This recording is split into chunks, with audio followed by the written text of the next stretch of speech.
Defense Secretary Gilberto Teodoro Jr. believes that the immigration action taken by China against 100 Filipinos is plain and simple extortion and blackmail. Before this, PAOCC Executive Director Benjamin Acorda Jr.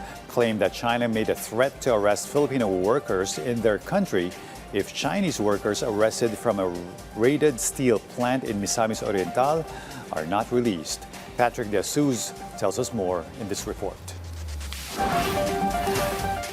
During Thursday's hearing of the Senate Committee on Economic Affairs, one of the matters discussed was the steel plant raided in Misamis Oriental last May, which was allegedly producing substandard steel products and had radioactive materials. 69 Chinese nationals working at the plant were among those apprehended in the raid. Presidential Anti-Organized Crime Commission or PAOC Executive Director Benjamin Acorda Jr. revealed during the Senate hearing that there was allegedly a threat at the time to also arrest Filipinos in China after the Chinese embassy protested the raid on the Phil-Sanjia Corporation steel plant. Isa lang pong pinagtataka ko kasi on the second day of the operation, right there and then, ay may kopya na ang embahada ng China. Kumpleto sila ng dokumento. Parang mas nauna pa silang nakakuha ng dokumento kaysa sa amin. During their visit to my office, Madam Chair, yan ang isang masakit because after our conversation, sinabihan po tayo na there is a threat na uhulihin din ang mga Pilipino sa bansa nila pag hindi natin pinakawalan ng mga Chinese workers. Not something to be appreciated at all.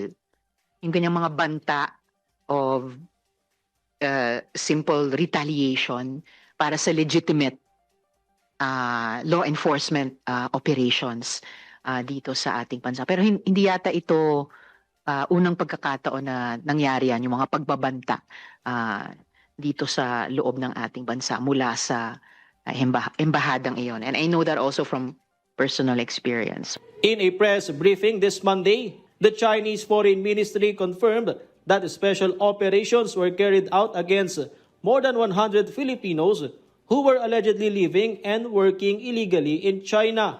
The Chinese Foreign Ministry did not directly answer whether this was related to the arrest of Chinese nationals in the Philippines, but said the operations were part of strict regulations against foreigners who illegally enter, live, and work in China. Defense Secretary Gilberto Teodoro Jr. condemned the actions taken against the Filipinos. The Secretary called it a form of extortion and blackmail and described it as part of China's interference in the implementation of Philippine laws. Teodoro also defended Filipinos in China, saying they have neither the intent nor the capacity to violate Chinese laws, particularly on the scale of the violations allegedly involving Chinese nationals here in the Philippines.